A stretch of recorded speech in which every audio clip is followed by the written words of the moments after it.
देखिए, पहला आपका क्वेश्चन कह रहा है ऑपरेशन फ्लड कार्यक्रम के सूत्रधार कौन है?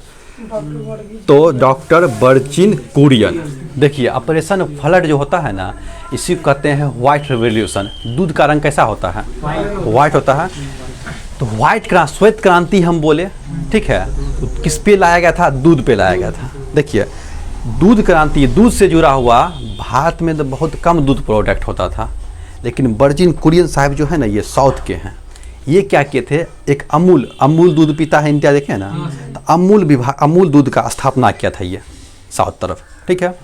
उसके बाद इसका जो देखा ना, तो इसको ले आया कार्यकाल में, प्रधानमंत्री अपने कार्यकाल में, कौन? ये क्या कहते हैं, लाल बहादुर शास्त्री, ठीक है। तो बर्जिन कुरियन देखिए क्या किए अपने दिमाग से 1970 में, ठीक है, श्वेत क्रांति लेके आए। तो पूछेगा श्वेत क्रांति कब लाया गया था? 1970 में। कौन लाया? बर्जिन कुरियन, ठीक है। इसी को बोलते हैं ऑपरेशन फ्लड। इसमें क्या होगा? दूध का इतना उत्पादन हुआ कि 1994 आते आते भारत अमेरिका को भी पीछे छोड़ दिया और आगे आ गया दूध के उत्पादन में, ठीक है। इंडिया दूध के उत्पादन में सबसे आगे आ गया। तो कुछ पूछा था कि श्वेत क्रांति किससे जुड़ा है? तो बस इतने याद रखिए कि श्वेत क्रांति जुड़ा है दूध से है, और इसका सूत्रधार कौन है? भारत में बर्जिन कुरियन है, ठीक है। अमूल के संस्थापक यही है, जो अमूल नहीं तो पनीर नहीं आता है वही। आगे आइए, रबी की फसल की बुआई कब की जाती है? देखिए, तो रबी की फसल की बुआई तो आप लोग को इससे पहले भी हम लोग कई बार बता चुके हैं। कब बताए थे? हाँ, नवंबर दिसंबर में होता है क्या? बुआई। और कटाई कब होता है? मार्च और अप्रैल में। क्या होता है? कटाई ना। अरे देखिए, गेहूं सब हो, रबी फसल में गेहूं, सरसों, मटर, चना, यही सब चीज ना। तो इस सब का बुआई कब करते हैं आप लोग? गेहूं आप बोएंगे ना नवंबर सब में, और काटेंगे क्या? मार्च अप्रैल सब में, नहीं। तो ये सब तो पता होना चाहिए था ना। किसान से जुड़ा, भारत कृषि प्रधान देश था, इसको फसल हुआ धान। हाँ, खरीफ फसल हुआ, हाँ, धान उन। अरे बताइए, धान का बुआई कब करेंगे हम लोग? जब खूब वर्षा होगा। और खूब वर्षा कब होता है? जून जुलाई में, नहीं।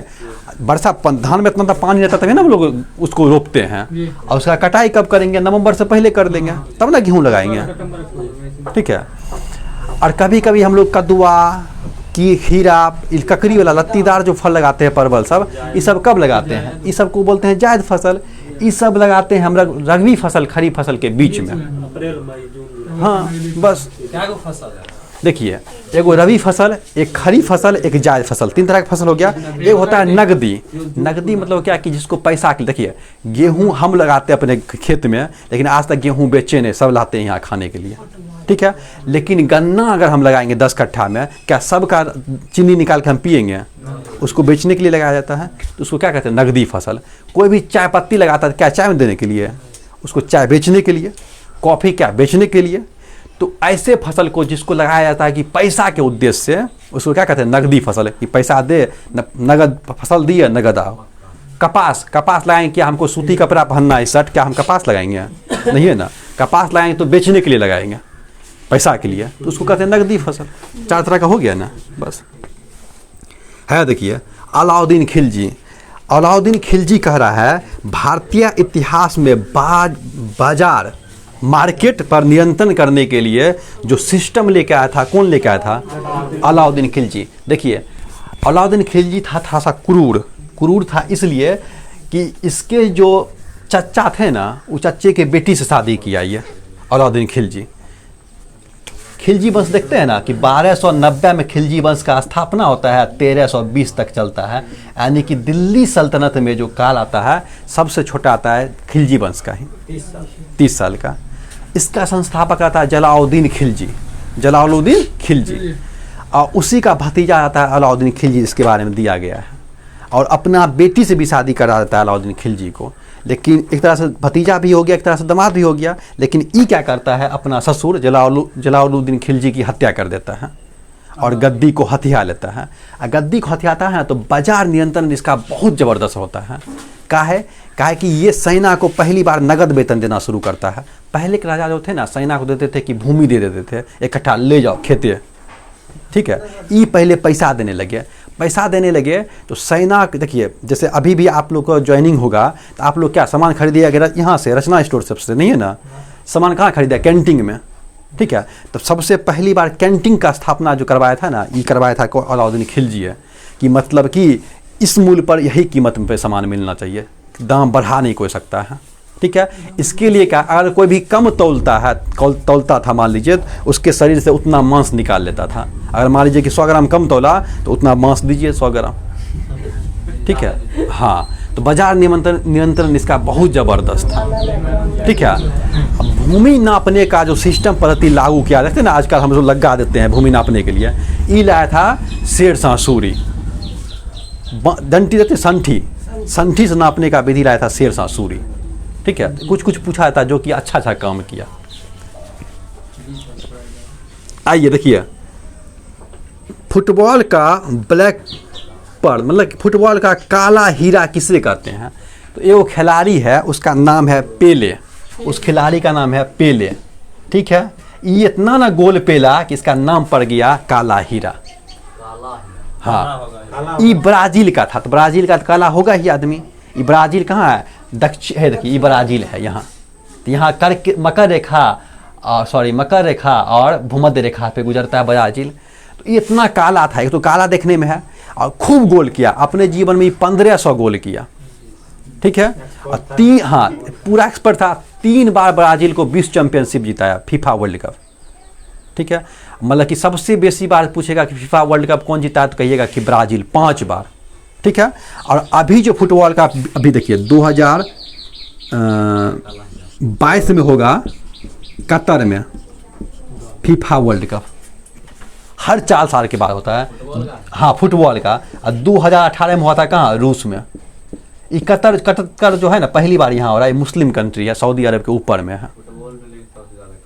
फुटबॉल में खूब किस खेलता है, खूब पैसा भी रहता है। हाँ, सबसे ज़्यादा खेल में उसी में आता है। उसके बाद देखिए इस फुटबॉल का फीफा का मुख्यालय कहाँ है, स्विट्जरलैंड में है, ठीक है। तो 2018 का वर्ल्ड कप रूस में हुआ था, 2022 का कहाँ होगा, कतर में होगा, हर 4 साल के बाद होता है। 1930 से ये लागू किया गया था, हाँ 30 से लागू हो रहा है। खाली 1942 को 1946 को नहीं हुआ था, क्योंकि विश्व युद्ध चल रहा था, ठीक है।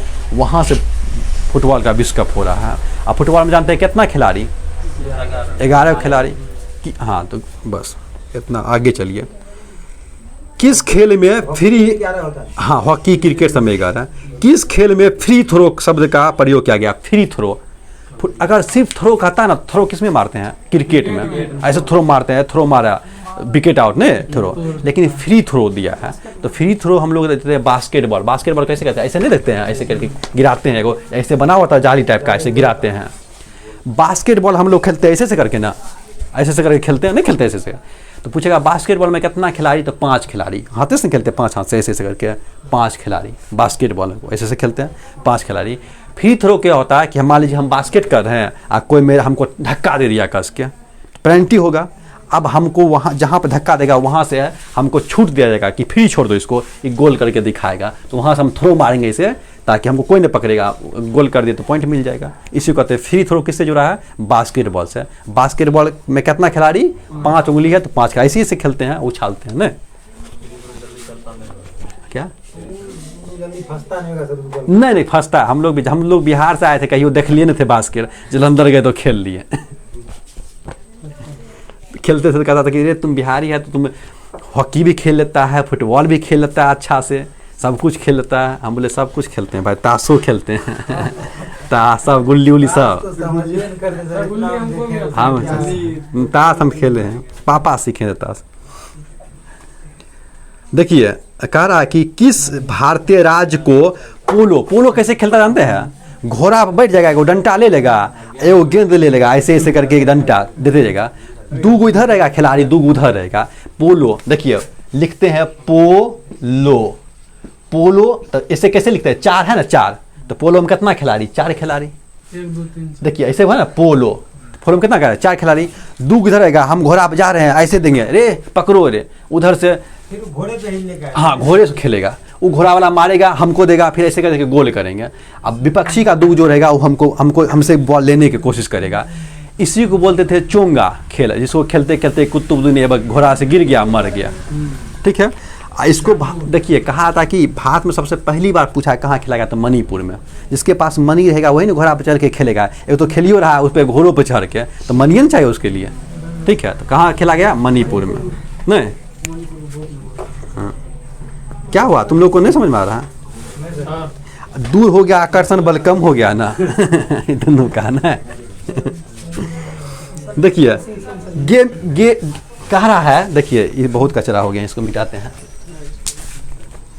नहीं देखिए तो टूट जाएगा, ऐसे नहीं लसकता है, ये खोसने वाला। बोलो नहीं आ रहा क्या? ओ हम साइड चले जाते हैं ना।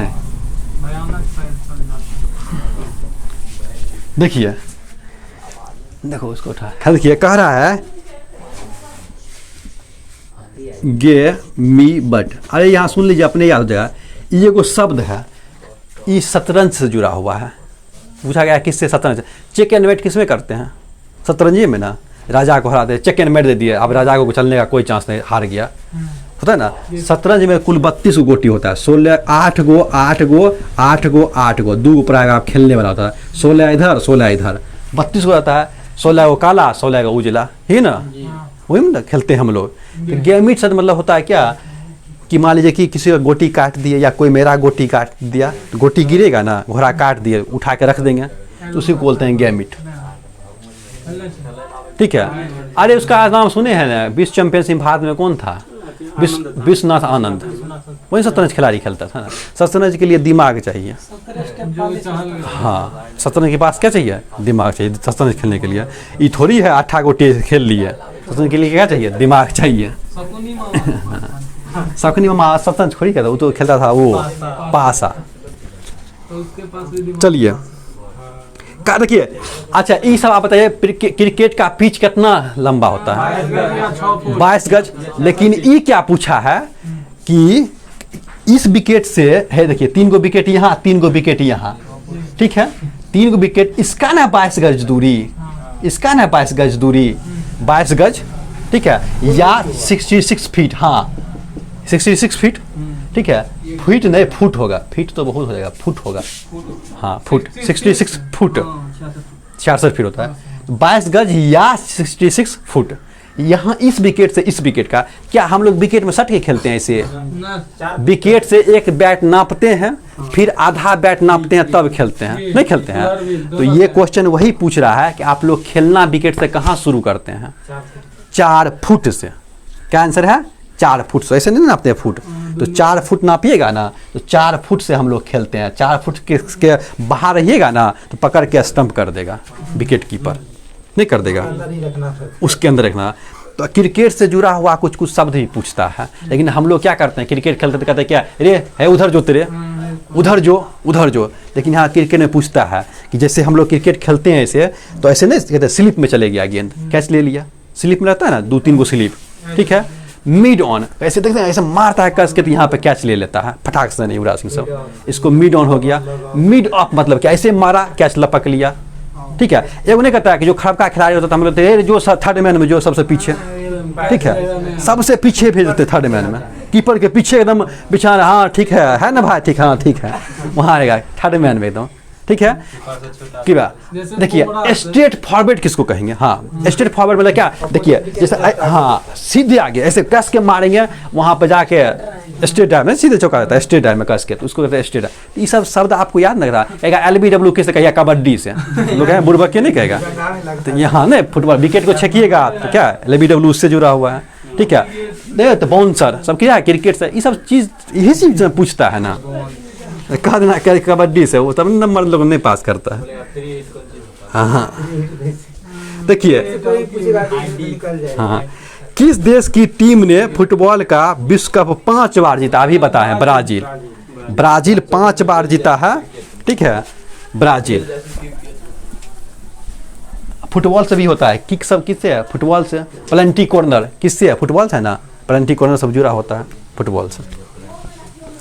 भारतीय अंतरिक्ष अनुसंधान है, देखिए नाम आया है इसरो। इसरो, इसरो का स्थापना लिख लीजिए, आज़ादी के टाइम 15 अगस्त 1969 को हुआ था, 15 अगस्त 1969 को। ठीक है, इसरो अभी बता दें, इंडियन स्पेस रिसर्च ऑर्गेनाइजेशन, मतलब संगठन, इसको अंग्रेजी में कहते हैं ऑर्गेनाइजेशन, हिंदी हो गया संगठन। ये एक तरह का संस्था है जिसका मुख्यालय कहाँ है भाई? बेंगलोर में। अब बेंगलोर किसकी राजधानी है? तो कर्नाटक की राजधानी है ना। देखिए इसरो का जो स्थापना क्या है ना, वो किया है साराभाई, विक्रम साराभाई, जो साइंटिस्ट थे ना विक्रम साराभाई, इसका स्थापना कौन किया था? साराभाई। लेकिन हम लोग जितना सैटेलाइट भेजते हैं ना आसमान में, जितना भी जिससे टीवी सब चला रहे हैं, वो भेजा जाता है आंध्र प्रदेश। ये से इंडिया का नक्शा है ना, तो यहाँ पे है आंध्र प्रदेश, और आंध्र प्रदेश का एक द्वीप है यहाँ पर, ये हरिकोटा, श्री हरिकोटा, वहाँ पे स्थापना किए हैं सतीश धवन अंतरिक्ष स्टेशन। ठीक है, वही सतीश धवन से हम लोग रॉकेट को भेजते हैं। ठीक है, अंतरिक्ष में। ठीक है, वही रॉकेट जाता तो देखिए आसमान में वाइट कर ले जाता है। ठीक है, तो वही अंतरिक्ष है। तो हम लोग कहते हैं कि जहाज जा रहा, तो वही नीचा नहीं आता है। नहीं, रॉकेट नीचे नहीं चलता है, रॉकेट ऊपर ही जाता है। रॉकेट नीचे काहे चलेगा? ऊपर से नीचा नहीं आता है। रॉकेट, हाँ, जब वो ब्लास्ट होता है ऊपर से नीचे जब आता है तो बीच में मध्य मंडल जब पड़ता है ना, उसी में जल के समाप्त हो जाता है। इस बार पहली बार रूस की एक कंपनी, कौन कंपनी है, जो कि ऐसा रॉकेट बना रही है कि रॉकेट हाँ नष्ट नहीं होगा, फिर वापस ला जाएगा। नहीं, रॉकेट पर आदमी बैठेगा तो रॉकेट के ऊपर वो बैठेगा और लगा देगा आग। जैसे हुआ था क्या, हम लोग रहते थे ना वहाँ पे मंसूरी में, तो दिवाली के दिन ना एक पटक्का जला रहे थे, से रॉकेट लगा के पटक्का जला रहे थे, एक बच्चा के मेरे पीछे लगा रहा आग। बच्चा था, कविया था, यहाँ धरा रहा आग सट में। रॉकेट में क्या होता है, रॉकेट जैसे जलाते हैं ना, तो उसके ऊपर सैटेलाइट रखा जाता है, जो कि उसको, रॉकेट का काम है सैटेलाइट को पृथ्वी के बाह्य ग्रह से ऊपर कर देना। ठीक है, वो रॉकेट से आदमी नहीं जाएगा आदमी एक हो जाएगा, उसके ऊपर बैठ के जाएगा आदमी, नहीं है ना, बताइए। रॉकेट जहाजी टाइप का सर, उसमें सवार नहीं, यात्री नहीं बैठता। नहीं, रॉकेट का काम हुआ एक तरह का इंजन है, पहुंचाने का, धक्का देने का, उसमें नहीं बैठबो करेगा ना आदमी, रॉकेट के ऊपर जो रॉकेट के जो ऊपर बैठा बना रहता है मशीन टाइप का, उसमें बैठेगा, रॉकेट में थोड़ी बैठेगा। रॉकेट में तो आग नीचे निकलता वही नीचे में बैठा देते पटक्का जो बैठता है। हाँ, रॉकेट देखते हैं ना कैसे पटका। अभी आप सपोज करिए रॉकेट हम लोग जलाते हैं, रॉकेट में कुछ बांध देंगे तो ऊपर चल जाएगा ना, सेम वही चीज़। हाँ, ऊपर भेजने के लिए रॉकेट से बस, हाँ, किसी चीज़ को भेजने के लिए ऊपर जाते हैं। देखिए कह रहा है, अच्छा इसरो से इतना चीज़ याद रहिएगा ना। देखिए अब कह रहा है, जल्दी जल्दी खींच रहे, ज़्यादा डीपली नहीं ले जा रहे, याद रहता नहीं है। देखिए भारत का प्रथम परमाणु रिएक्टर, तो भारत का प्रथम परमाणु, अच्छा आंतरिक से थोड़ा एक इसरो जो लिखे थे ना, इसे एक चीज़ और देख लीजिए। जब भारतीय अंतरिक्ष अनुसंधान कराने बनाया था ना, आप लोग पता होगा कि सबसे पहले 1975 में आर्यभट्ट भेजा गया था, लेकिन रूस सहायता किया था। हम किसी के सपोर्ट से आर्यभट्ट चलाए थे पहली बार। कौन सा? आर्यभट्ट। काहे नाम इसका आर्यभट्ट है? कहता आर्यभट्ट महान आदमी थे। ठीक है, तो क्या जीरो का खोज पाएगा, खोज सब यही किया, तो आर्यभट्ट था 1975 में, लेकिन रूस के सहायता से इसको बनाया गया था। ये 5 दिन ऊपर गया, 5 दिन के बाद खराब हो गया ये आर्यभट्ट। लेकिन भारत के द्वारा बनाया गया पहला भारत निर्मित कौन है? 1980 में रोहिणी। क्या है? रोहिणी, भारत का पहला। ठीक है, ये भारत निर्मित है। ठीक है, रोहिणी 1980 में। ये सब नोट कर सकते हैं, नहीं तो वीडियो देख के भी नोट कर सकते हैं। अब आइए, क्या भारत का प्रथम परमाणु रिएक्टर। देखिए अभी हम सबसे ज़्यादा बिजली पैदा करते हैं कोयला से। कोयला कभी ना कभी ख़त्म हो जाएगा, फिर हम लोग यूज करने लगे किससे? पानी से। फिर हम लोग पवन चक्की से यूज करने लगे, फिर सोलर प्लेट से करते हैं ना, सौर ऊर्जा से करते हैं ना, सोलर प्लेट से। तो अब इस सबसे कितना दिन करिएगा भाई? परमाणु से ऊर्जा बहुत निकलता है। तो एक था विक्रम जहांगीर, डॉक्टर जहांगीर होमो भाभा। ठीक है, ये क्या था? बी ब्राक। ठीक है, ये ब्राक का स्थापना किया था। और इस ब्राक का क्या नाम है? इसका काम है कि परमाणु से विद्युत उत्पन्न करना, परमाणु से विद्युत उत्पन्न करना। यही पहला कह रहा कि कौन था? तो अप्सरा था।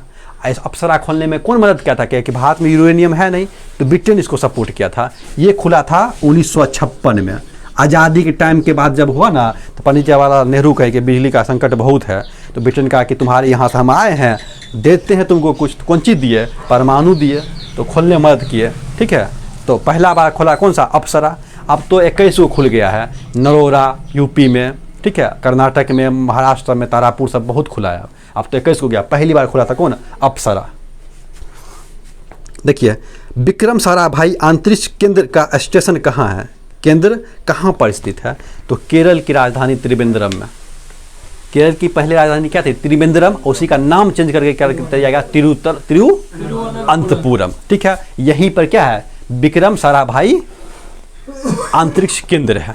ठीक है, जो कि इसरो का स्थापना करवाए थे। जितना भी साइंटिस्ट है ना, वो सब रहेगा साउथ का, और उत्तर भारत का, बिहार यूपी का जितना भी पढ़ने वाला है, सब अच्छा अच्छा कंपनी में जाती, बम्बई मुंबई सबसे अच्छा कर लेगा इंजीनियरिंग, तैयारी करेगा IAS का। इसीलिए सब साइंटिस्ट आता है कहाँ का? साउथ का। देखते हैं साउथ की तरफ का ना, APJ अब्दुल कलाम कहाँ है? उसको बोले थे ना अग्नि मिसाइल, कहाँ है? साउथ का है ना। वो किए तैयारी नहीं ना किए, सिवानो किए, सिवाना भी है ना इसरो का, वही का है। देखिए, वन अनुसंधान केंद्र कहाँ है? देखिए, ये बहुत इंपॉर्टेंट क्वेश्चन है आज के युग में। कहा है कि वन को लेके बहुत चिंता है। ठीक है, देखिए 1987 से प्रत्येक 2 साल में वन का रिपोर्ट पेश किया जाता है कि देश में कितना कितना वन है। ठीक है, हर 2 साल के बाद 2019 में वन रिपोर्ट पेश किया गया।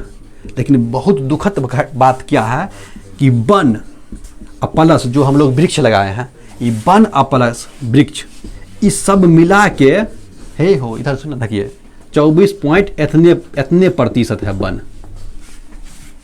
वन और वृक्ष मिला के। सिर्फ और सिर्फ वन कहिएगा तो वन सिर्फ है, वन मतलब क्या? जहाँ पर जीव जंतु सब रहता है उसी को कहते हैं वन। हमारे यहाँ कोई जीव जंतु है? पेड़ पौधा लगाया है ना, हम लोग तो आदमी है ना जी। तो वन कितना है? 21%। सिर्फ वन पूछ है तो भारत में 2019 की रिपोर्ट के अनुसार 21% है। ठीक है, आई वन रिपोर्ट प्रत्येक 2 साल में कौन करता है जारी? तो भारतीय वन सर्वेक्षण संस्थान कहाँ है? देहरादून में। भारतीय वन का सर्वेक्षण जो करेगा वो कहाँ है? देहरादून में। ठीक है, अभी इतना, लेकिन होना कितना चाहिए? वन 33% है, 33%, 21% वन है।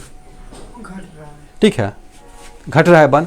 लेकिन कर्नाटक ऐसा राज्य है जो कि अपने वन में सबसे बेसी बढ़ोतरी किया है। कर्नाटक, नीतीश कुमार भी तो बहुत योजना चलाया ना वन के ऊपर, लेकिन यहाँ पे तो आदमी सब पैसा बचा लिया, लेकिन खूब बचाया, डटकी खोल खोल के लगा दिया, तोड़ के डांट नहीं। देखिए, कुछ संस्था आपको पूछेगा जो कि याद रखिएगा। देखिए, एक संस्था याद रखिएगा, 1972, 1980, 1986। कहिएगा क्या क्या? तो देखिए, 1972 में आया था, वन में रहने वाले जो जीव हैं, वन में रहने वाले जीव को क्या करें? वन्य जीव। वन्य जीव, इसका संरक्षण का बात का आया था कब? 1972 में। वन जीव संस्था कब आया था? 1972 में। उसके बाद आया था वन संरक्षण। अरे जीव को संरक्षण करिएगा तब ना, तो वनों को संरक्षण करिएगा तब ना जीव संरक्षण होगा। फिर लाएगा क्या?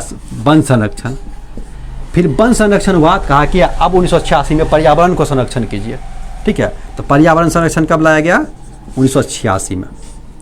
ठीक है, देखिए इतने, देखिए हम बोल देते हैं खाली, वन सर्वेक्षण संस्थान देहरादून में है, वन का प्रबंधन का संस्थान है भोपाल में। ठीक है, लेकिन वनस्पति संरक्षण है कहाँ? कोलकाता में। प्राणी संरक्षण कहाँ है? कोलकाता में। ये पलाय बुट देखते हैं, इसको क्या कहते हैं? पलाय कहते हैं ना। पलाय का जो मुख्य संस्था है ना, वो कहाँ है आपका? बेंगलुरु में। ये जो पलाय सब जो बनता है ना, इसका संस्था कहाँ है? बेंगलुरु में। जितना भी पलाय उलाय बनता है। हिमालय का संरक्षण होना चाहिए। हिमालय का दोहन कर रहे हैं ना, हिमालय पर्वत का हम लोग काट के। हिमालय का संरक्षण का संस्थान जो है उत्तराखंड के अमरोला में है। अमरोला में। तो हिमालय का संरक्षण होगा अमरोला में, प्लाईवुड का संरक्षण होगा बंगलोर से। वन का प्रबंधन करेगा कौन? भोपाल। वहाँ बहुत बड़ा सा बना हुआ है, भोपाल करेगा। वन का संरक्षण कितना कितना कौन कौन वन है, ये देगा कौन, देहरादून, ठीक है। प्राणी का संरक्षण वाला संस्थान है कहाँ, कलकत्ता में। और वनस्पति वाला भी कहाँ है, कलकत्ता में। वनस्पति वन में अंतर है, वनस्पति मतलब क्या, जहाँ पे सिर्फ पेड़ ही पेड़ है, लेकिन वन उसको कहते हैं जहाँ की पेड़ के साथ साथ जीव जंतु भी रह रहा है उसके अंदर, उसको कहेंगे वन। इतना बहुत हो गया। अब देखिए,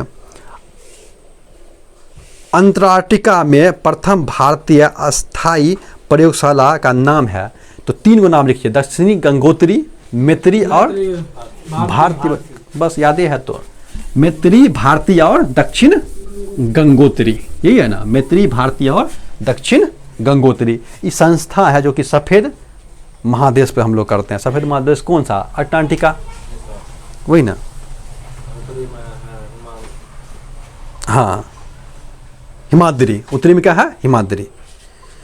देखिए ये कह रहा है कि हम लोग कोरोना वायरस का, कोरोना हुआ ना, जांच करने के लिए गए थे ना, कोरोना वायरस का जांच नाक में घुसा देता है, मुंह में घुसा देता है ना, एक थी।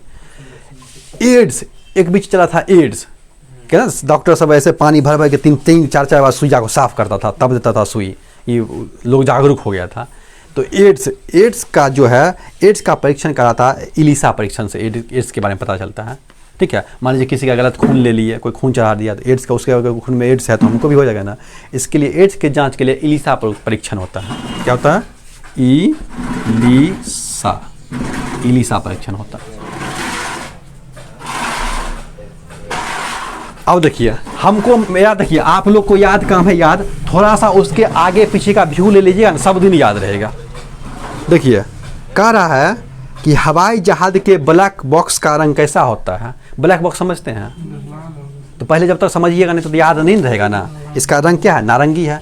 तो ब्लैक बॉक्स में समझिए क्या होता है, पायलट को दे दी हम चलाने के लिए जहाज, अब पायलट लेके चले गया, इसको जाना है पटना, लेके चले गया कलकत्ता, ठीक है। या उसको कहें हम 40 के स्पीड से चलाना, लेकिन नया नया ऊबक है, चला दिया एकदम 80, 70, 90 पूरा, ठीक है। कोई खामी है तो जहाज में पायलट का गतिविधि, जहाज की हर बात रिकॉर्डिंग, जहाज कैसे जा रहा है, कितना स्पीड में था, नहीं था, तो उस सब का पायलट का पूरा बायोडाटा किस में जमा होगा, ब्लैक बॉक्स में, ठीक है। उसी का नाम दिया गया बॉक्स होता है जिसमें सारा कुछ रिकॉर्ड होता है, पायलट की गतिविधियाँ, जहाज की गतिविधियाँ। अगर क्रॉस करता है, अगर मान लीजिए कि पायलट नहीं खराब होता है, जहाज खराब होगा तो जांच करेंगे ना जी, तो जांच करेंगे क्या, जहाज का ऊपर देखेंगे कि कहाँ कहाँ टूटा फूटा है, नहीं ना। क्या जांचेंगे हम लोग, ब्लैक बॉक्स का। तब हम लोग पता करते हैं कि अरे ये तो पायलट का गलती है, ठीक है, सस्पेंड करो इसको दो, जेल दो, ठीक है। जैसे ट्रेन सब में एक्सीडेंट होता है तो हम लोग क्या जांचते हैं कि किसका गलती है, ड्राइवर का गलती है तो ड्राइवर को हटाओ साले को, और नहीं अगर ड्राइवर का गलती नहीं तो क्या दिक्कत है, कोई दिक्कत नहीं है। तो इसीलिए जहाज के लिए हम लोग ब्लैक बॉक्स का इस्तेमाल करते हैं कि किसका गलती है, ऊपर में क्या गलती क्या कैसे पता चलेगा, तो ब्लैक बॉक्स का इस्तेमाल होता है, ठीक। हवाई जहाज न, बाप रे, डीजल पर चलेगा, डीजल पर तो मोटरसाइकिल नहीं चलता है, जहाज चलेगा। डीजल पर मोटरसाइकिल चलता है, हाँ डीजल पर मोटरसाइकिल चलता है जी, तो जहाज कैसे चलेगा, आप हद करते हैं। उसमें चलता है, उसमें देखिए, हाँ द्रवित ऑक्सीजन और द्रवित हाइड्रोजन रहता है ना। द्रवित हाइड्रोजन और द्रवित ऑक्सीजन के से ईंधन प्राप्त होता है, जिससे कि जहाज को चलाया जाता है। कोई भी चीज़ चलने के लिए ऑक्सीजन चाहिए ना जी, तो ऑक्सीजन यूज क्या होता है, एक सेट बना रहे थे ना, उसी में दरोगा में आया था, किससे चलता है, द्रवित, मतलब द्रव के रूप में ऑक्सीजन, द्रव के रूप में हाइड्रोजन। और जहाज कोई भी चलता है क्या, रेखीय संवेग से। यहाँ देखिए, खुरपा और मुंह पटका, मुंह पटका लिखा, मतलब समझिएगा मुंह फटा वाला, वो किसको, हाँ खुरपका और मुंह पका, हाँ सही बात है। खुरपका, खुर मतलब क्या, प्यार, और खुर किसका होता है, आदमी का, किसका होता है, गाय का। तो पूछ देगा एग्जाम में खुर पका मुंह पका किसका होगा, तो गाय का होगा जी। यहाँ फट जाता है हल्का, हम लोग का देखिएगा ठोर फटता है यहाँ पर, कभी कभी नहीं घाव होता जी, कभी कहते हो भी इंग्लिश से होता है ना जी, हल्का हल्का सबका होता है, हल्का सा यहाँ पे कुछ ना कुछ। तो ऐसे ये गाय का भी होता है, तो कहते हैं कि खुर पका और मुंह पका किसका होगा, गाय का। हम लोग का क्या होता है, हाथ पका या मुंह जला, नहीं कुछ चीज़ देख के अगर धर लिए मुंह में गरम गरम तो मुंह पका, और उठाए तो हाथ जला, हाथ पका। देखिए हाँ ये सब तो पता होगा, ये क्या कि मोबाइल चलाता है। कह रहा कि सूचना की सबसे छोटी इकाई को क्या कहते हैं, जिसे कंप्यूटर समझ और प्रोसेस करता है। कंप्यूटर पर देखिए बीट, बीट, 8 बीट बराबर होता है 1 बाइट। 8 बीट बराबर 1 बाइट। कंप्यूटर को देखिए कहा जाता है कंप्यूटर सबसे ज़्यादा, कंप्यूटर को क्या हम हिंदी थोड़ी नहीं सिखाएं, कुछ सिखाए ना, तो कंप्यूटर चलता है कैसे, बाइनरी नंबर पर 011 नंबर पर। 1024 बाइट बराबर होता है 1 KB, नहीं स्पीड चलता है नेट। 1024 KB बराबर होता है 1 MB, और 1024 MB बराबर होता है 1 GB, और 1024 GB बराबर होता है 1 TB। किलोबाइट तो यहाँ हो गया ना, टेराबाइट ये हो गया ना। कंप्यूटर का आविष्कार कौन किया था? Charles Babbage. लेकिन कंप्यूटर किससे सीख के चार्ल्स बेबेज किया था? कैलकुलेटर से। और कैलकुलेटर का आविष्कार कौन किया था? पास्कल। कैलकुलेटर का आविष्कार कौन किया था? पास्कल ने किया था ना। हाँ देखो उसको जो पता था कहता हाँ सर जरूर, बहुत अच्छा। अब मेरा हिम्मत और बढ़ता है ना, लगता है लड़का लोग को पता है नहीं। पास्कल क्या था? और कंप्यूटर का हिंदी में क्या कहते हैं? संगणना नहीं कहते, संगणक कहते हैं कंप्यूटर का। अब भारत में अभी सबसे ज़्यादा कंप्यूटर जो है परम सिद्धि कंप्यूटर है, ठीक है, जो वर्ल्ड में नापा गया ना, इसका रैंक आया 63वां रैंक है परम कंप्यूटर का।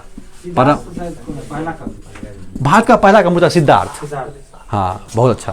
भारत का पहला कंप्यूटर क्या है जी? सिद्धार्थ।